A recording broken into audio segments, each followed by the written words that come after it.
आप देख रहे हैं अपना बिहार और आपके साथ मैं हूं विवेक। बड़ी खबर अररिया से, जहां पत्रकार विमल यादव हत्याकांड मामले में पूर्णिया प्रक्षेत्र के आईजी सुरेश चौधरी रानीगंज थाना पहुंचे, जहां उन्होंने घटनास्थल का जायजा लिया है। आईजी ने बताया कि 2 संदिग्ध युवकों को हिरासत में ले लिया गया है, पूछताछ जारी है। आईजी सुरेश चौधरी ने दावा किया कि जल्द मुख्य आरोपी की गिरफ्तारी होगी। 4 टीम इसके लिए छापेमारी भी कर रही है। जायजा लिया है सतीश कुमार ने।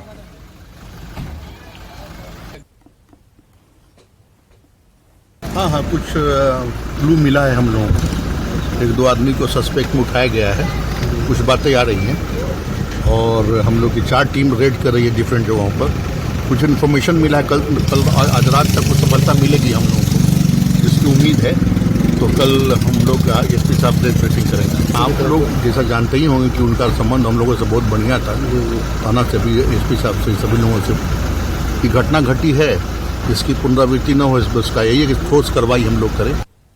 पूर्णिया प्रक्षेत्र के आईजी सुरेश चौधरी हत्याकांड में पहुंचे हैं। पत्रकार विमल यादव हत्याकांड में रानीगंज पहुंचे हैं। उन्होंने एसपी और एसडीपीओ को कई दिशा निर्देश दिया। उन्होंने साफ तौर पर बताया है कि 2 संदिग्ध को हिरासत में लेकर पूछताछ की जा रही है। संभावना जताई जा रही है कि देर रात तक जो मुख्य आरोपी हैं उसकी गिरफ्तारी संभव हो सके। और यह तस्वीर दरअसल जो देख रहे हैं, इसी जगह पर अपराधी अहले सुबह आते हैं और पत्रकार विमल यादव को घर से बुलाकर ताबड़तोड़ फायरिंग कर उसकी हत्या कर देते हैं। बता दें कि 15 से 16 घंटे बीत गए हैं, लेकिन अभी तक पत्रकार विमल यादव हत्याकांड के जो मुख्य आरोपी हैं, किसी अपराधी की गिरफ्तारी नहीं होती है। एक में आक्रोश व्याप्त है कि अब तक पत्रकार विमल यादव हत्याकांड के आरोपी पुलिस की गिरफ्त से बाहर क्यों हैं। सतीश कुमार, न्यूज़ 18, रानीगंज, अररिया। अररिया में पत्रकार की हत्या पर सियासत गर्म है। केंद्रीय राज्य मंत्री अश्विनी चौबे ने कहा कि बिहार बारूद के ढेर पर है, बिहार में गुंडा राज कायम हो गया है। तो नेता प्रतिपक्ष विजय सिन्हा ने कहा कि बिहार में अराजकता का माहौल है। तो ललन सिंह ने दावा किया कि अपराधी जल्द पकड़े जाएंगे। बीजेपी अपने राज्यों में देखा क्या हाल है। व्यवस्था का कोई नाम नो निशान ने मजाक बना करके रखा है। ये चाचा भतीजे की जो सरकार है, पूरी तरह से हम कह सकते हैं कि वहां अपराधियों का और गुंडों का जो है पूरी तरह से पौबारा है। उनका हर तरह से उनका हौसला आकाश में, 7वें आकाश में पहुंच चुका है। लेकिन ये कुर्सी कुमार जी को कई होश नहीं। आप बताइए। पूरी तरह से अराजकता का माहौल बना दिया है। तुष्टीकरण की राजनीति बिहार को आतंकवादियों के हवाले, उग्रवादियों के हवाले और अपराधियों के हवाले कर दिया। कुर्सी और सत्ता के लिए मुख्यमंत्री उप मुख्यमंत्री आपस में एक दूसरे को ठग रहे हैं और इनके ठगा ठगी में बिहार की जनता ठगा रही है। हो गई है तो उसमें हत्यारे जो है उनका पकड़े जाएंगे, प्रशासन काम करेगा। पर बीजेपी तो सवाल उठा रही है कि अरे बीजेपी को छोड़िए ना, बीजेपी अपने प्रदेशों में न जाके देखे। गुंडा राज स्थापित हो जो मणिपुर में 3 में, अरे छोड़िए ना, आपके कह देने से गुंडा राज स्थापित हो गया है।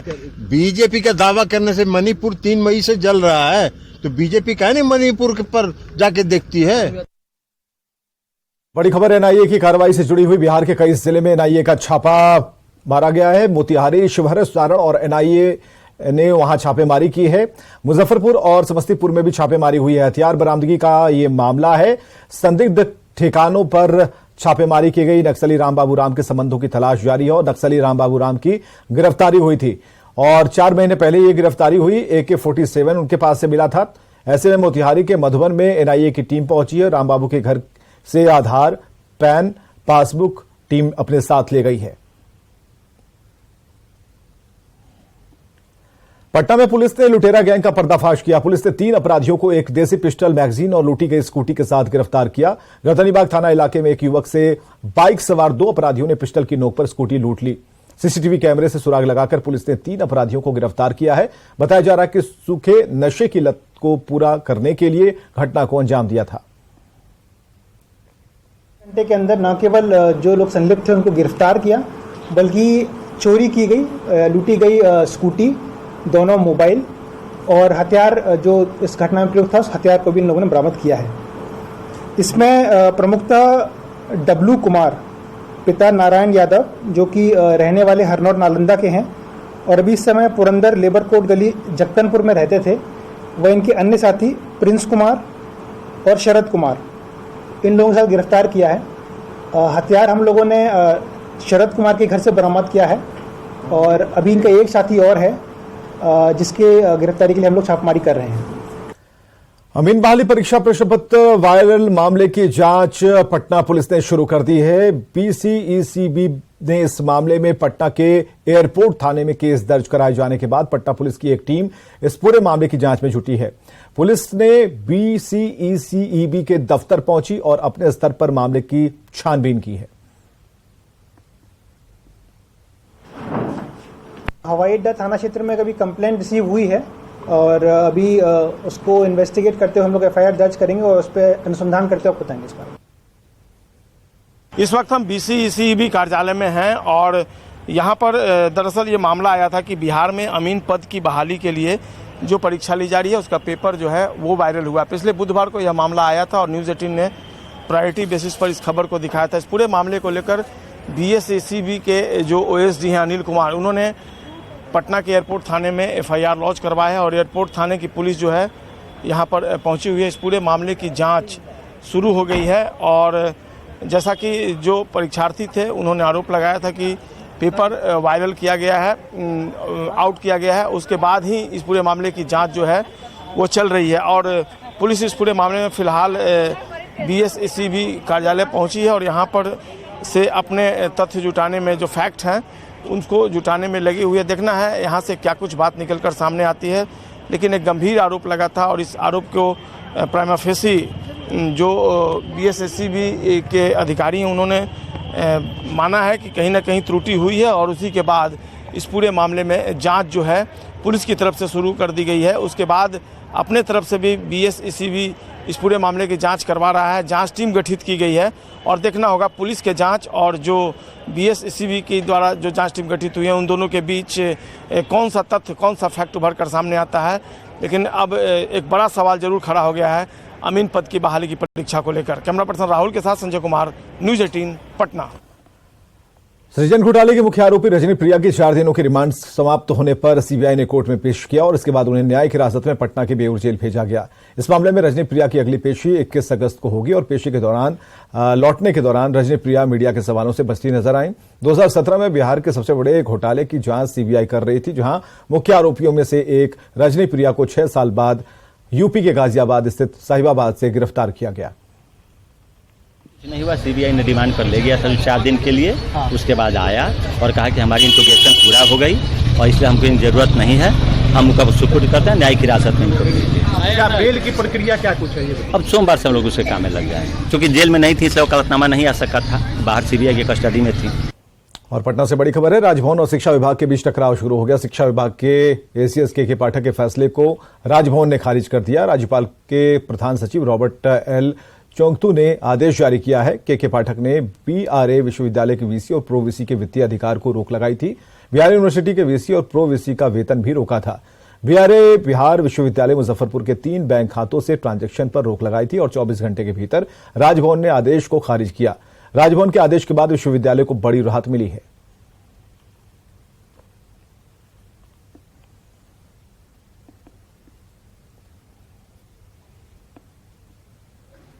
के पाठक के तरह तरह के आदेश, कभी शिक्षक कोई दूसरा काम करेंगे, कभी बोरा बेचेंगे और कभी उन्होंने यूनिवर्सिटी जो कि शिक्षा विभाग के डायरेक्ट अधीन नहीं आती है उसमें उन्होंने वीसी और प्रो वीसी का वेतन रोक दिया। ये सारे आदेश शिक्षा विभाग की कुव्यवस्था बताते हैं। नीतीश जी, जैसा आप करेंगे वैसे ही आपके दूसरे कैबिनेट के साथी करेंगे। अभी जो भी मामला सामने आया है उसके क्या तकनीकी पहलू है, शिक्षा विभाग के अधिकारी निश्चित रूप से इसको देखेंगे ताकि चीजों का निष्पादन बेहतर तरीके से हो सके।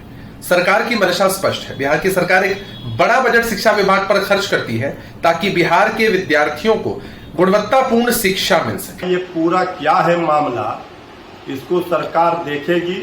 आखिर ये क्यों टकराहट हुई है शिक्षा विभाग के अपर मुख्य सचिव और महामहिम राज्यपाल के आप सचिव के द्वारा जो पत्र जारी करके इस पत्र को निरस्त किया गया है, आदेश नहीं मानने का फरमान जारी किया गया है। इसको लेकर के सरकार के स्तर पर पूरे मामले को देखा जाएगा।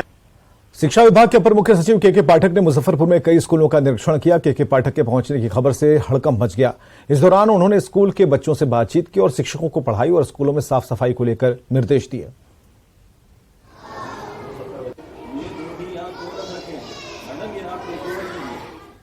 समाज कल्याण मंत्री मदन सहनी ने केंद्र सरकार पर नकल करने का आरोप लगाते हुए बड़ा हमला बोला। मंत्री ने आरोप लगाया कि केंद्र सरकार अब विश्वकर्मा योजना शुरू कर रही है, जिसके तहत देश के 30 लाख लाभुकों को 1 लाख रुपए दिए जाएंगे, लेकिन ये योजना बिहार सरकार सालों पहले से चला रही है। सरकार विश्वकर्मा योजना शुरू कर रही है, जिसके तहत लाभुकों को 1 लाख रुपये दिए जाएंगे। सीधी बातचीत करेंगे बिहार सरकार के समाज कल्याण मंत्री मदन सहनी से। सर, कैसी योजना है ये और कितना लाभ मिलेगा अब लाभुकों को? नहीं, इसको हम लोगों ने जो देखा है, जो कैबिनेट में अभी उसको पास किया गया है भारत सरकार के द्वारा, इसमें 1 लाख रुपया अधिकतम राशि दी जाएगी और अभी उन्होंने 30 लाख लोगों को देने का लक्ष्य रखा है। और हम लोग यह बताना चाहेंगे कि यह योजना बिहार के अंदर में अभी कई साल पूर्व से ही चल रहा है, जिसमें उद्यमी योजना है, जिसमें अनुसूचित जाति, अत्यंत पिछड़ा वर्ग, महिलाओं और युवाओं को इसमें जो है उद्यम के लिए राशि दी जाती है और इसमें अधिकतम 10 लाख तक की राशि है, जिसमें 5 लाख रुपया अनुदान के तौर पर दिया जाता है और 5 लाख रुपया 1 साल के बाद जब आप अपना काम का शुरुआत कर लेते हैं तो आसान किस्त में 84 किस्त में देना है। और इसका अभी तक हम लोगों ने 30 लाख लोगों को इसका लाभ दे चुके हैं। चालित है तो हम लोग यह कहना चाह रहे हैं कि राज्य सरकार कई ऐसे काम है, कई योजना है जो पहले भी हम लोग चर्चा करते हैं कि जो राज्य सरकार शुरू करती बिहार में, उसको बाद में जाकर के केंद्र सरकार उसको या कहिए नकल करती है या शुरुआत करती है। लेकिन एक बात तय है कि राज्य सरकार अभी 10 लाख रुपया दे रही है और केंद्र सरकार 1 लाख रुपया देगी। सीतामढ़ी के पुपरी में 24 घंटे के भीतर 4 लोगों की संदिग्ध मौत से हड़कंप मचा है। पुपरी प्रखंड के रामनगर बेदौल पंचायत के बेदौल गांव में संदिग्ध परिस्थिति में 4 लोगों की मौत हुई है। वहीं कई लोग बीमार हैं, जिन्हें सरकारी और निजी अस्पताल में भर्ती कराया गया। बेदौल गांव के रहने वाले राजकिशोर शर्मा, सिंघा मंडल, अनिल कुमार राम और लालू खान की तबीयत बिगड़ी और उनकी मौत हो गई। परिजनों ने सभी का आनन फानन में अंतिम संस्कार भी कर दिया। पुलिस चुप है। डॉक्टर ले गए ना बाबा, कहे पहले आंखें नहीं खोले। क्या नाम है बाबू का? अनिल कुमार। पेट में माथा में दर्द हो गया। माथा में दर्द हो गया? हाँ, और कोई दिक्कत नहीं। हॉस्पिटल में आए, डॉक्टर देखे हैं? हाँ। क्या बताए हैं? कुछ नहीं, पानी चढ़ते कमजोरी है। पानी चढ़ावेला कमजोरी है। नशा वगैरह भी करते हैं ये? हाँ? नशा वगैरह भी करते हैं? नशा पहले रहे, अभी न पहले। रिश्वतखोर अधिकारियों पर कार्रवाई जारी है। निगरानी की टीम ने मुजफ्फरपुर के कोढ़नी के प्रभारी सीओ पंकज कुमार को रिश्वत लेते गिरफ्तार किया। एक जमीन पर कब्जा दिलाने के बदले प्रभारी सीओ पंकज कुमार कोढ़नी के मिथिलेश कुमार से 40,000 रुपए रिश्वत ले रहे थे। मिथिलेश कुमार की जमीन पर सालों से अवैध कब्जा था। को सही पाते हुए उनके विरुद्ध प्राथमिकी दर्ज की गई। निगरानी थाना कांड संख्या 29/23 और इसमें आगे अनुसंधान करते हुए एक धावा दल का गठन किया गया महानिदेशक महोदय निगरानी अन्वेषण ब्यूरो के आदेश के अनुसार। और धावा दल ने जब आज इनको परिवादी मिथिलेश कुमार से 40,000 रुपये रिश्वत लेते हुए रंगे हाथ गिरफ्तार किया है और गिरफ्तारी के बाद आगे की कार्रवाई के लिए इसको पटना ले जा रहे हैं। मुजफ्फरपुर में दवा कारोबारी से दिन दहाड़े 8 लाख रुपए की लूट की वारदात का पुलिस ने खुलासा कर दिया। पुलिस ने 24 घंटे के अंदर मामले का खुलासा करते हुए लूटे गए 8 लाख रुपए बरामद किए हैं। पुलिस ने गिरोह के 5 सदस्यों को गिरफ्तार किया है। पुलिस ने नगर राशि के अलावा फर्जी नंबर प्लेट के साथ आधा दर्जन मोबाइल को बरामद किया। आपको बताएंगे, कल सदर थाना क्षेत्र के भगवानपुर एसबीआई के पास से पैसा निकालकर घर जा रहे दवा कारोबारी सनोज पासवान से बाइक सवार बदमाशों ने 8 लाख रुपए लूटे थे। जानकारी दे रहे हैं प्रियांक सौरभ। इस टीम ने इस केस पे काम किया है और 12 घंटे के अंदर हम लोगों ने न केवल इस घटना को उद्भेदन किया है, बल्कि इस घटना में शामिल सभी 5 अपराध कर्मियों को गिरफ्तार भी किया है। जो छीनी गई राशि थी 8 लाख रुपए, उसको पूरी तरीके से बरामद किया गया है। मुजफ्फरपुर में बेखौफ बदमाशों ने 17 अगस्त को एसबीआई भगवानपुर से निकले एक किराना कारोबारी से 8 लाख रुपए की छिनतई कर ली थी। इस घटना से इलाके में हड़कंप मच गया था, लेकिन इस मामले में पुलिस को महज 12 घंटे में बड़ी सफलता हाथ लगी है। पुलिस ने 12 घंटे के अंदर इस केस को सोल्व कर दिया है और इसमें जो 5 अपराधी थे शामिल, उन 5 अपराधियों को गिरफ्तार कर लिया है। 5 अपराधी जो है वह कोढ़ा गैंग, कटिहार के गैंग के सदस्य हैं और उसके तमाम जो अपराध की लिस्ट है उसको भी पुलिस खंगाल रही है। 5 को पुलिस ने गिरफ्तार कर लिया है। लगातार एसएसपी राकेश कुमार और जो सिटी एसपी हैं और नए एएसपी हैं, इन तमाम लोग जो है 12 घंटा तक लगातार इस केस पर काम कर रहे थे और इसमें बड़ी सफलता हाथ लगी है। सबसे बड़ी बात, जो 8 लाख रुपए छीने गए थे वो 8 लाख रुपए भी बरामद कर लिए गए हैं। इसके अलावे उन 5 अपराधियों के पास से 21 मोबाइल फोन और स्मैक के भी काफी मात्रा में बरामद किए गए हैं। साथ ही साथ मास्टर चाबी और कई बाइक भी बरामद किए गए हैं। तो पुलिस को कहीं ना कहीं, मुजफ्फरपुर पुलिस को एक बड़ी सफलता हाथ लगी है। महज 12 घंटे में 8 लाख की छिनतई का केस मुजफ्फरपुर पुलिस ने सॉल्व कर दिया है और इसमें कोढ़ा गैंग के लोग शामिल थे। कोढ़ा जो कटिहार का काफी चर्चित गैंग है, तो उस गैंग के 5 लोगों को पुलिस ने गिरफ्तार कर लिया है। फिलहाल आगे की कार्रवाई की जा रही है। मुजफ्फरपुर से न्यूज 18 के लिए प्रियांक सौरभ।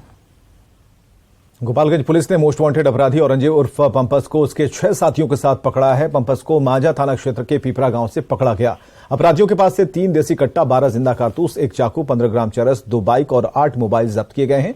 पीपरा गांव का रहने वाला पंपस इलाके का कुख्यात बदमाश है, जिस पर गोपालगंज और सीवान के कई थानों में हत्या, लूट, रंगदारी और आर्म्स एक्ट समेत 32 आपराधिक मामले दर्ज हैं।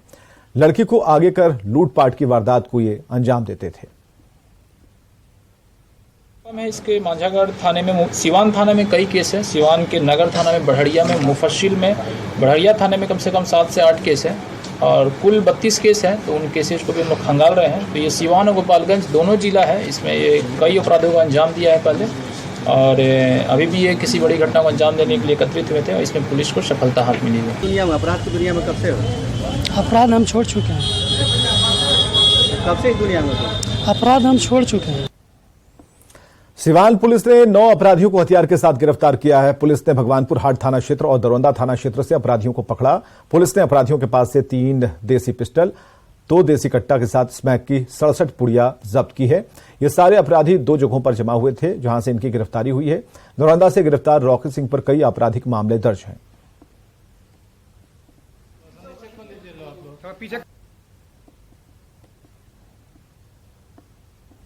और आइए देखते हैं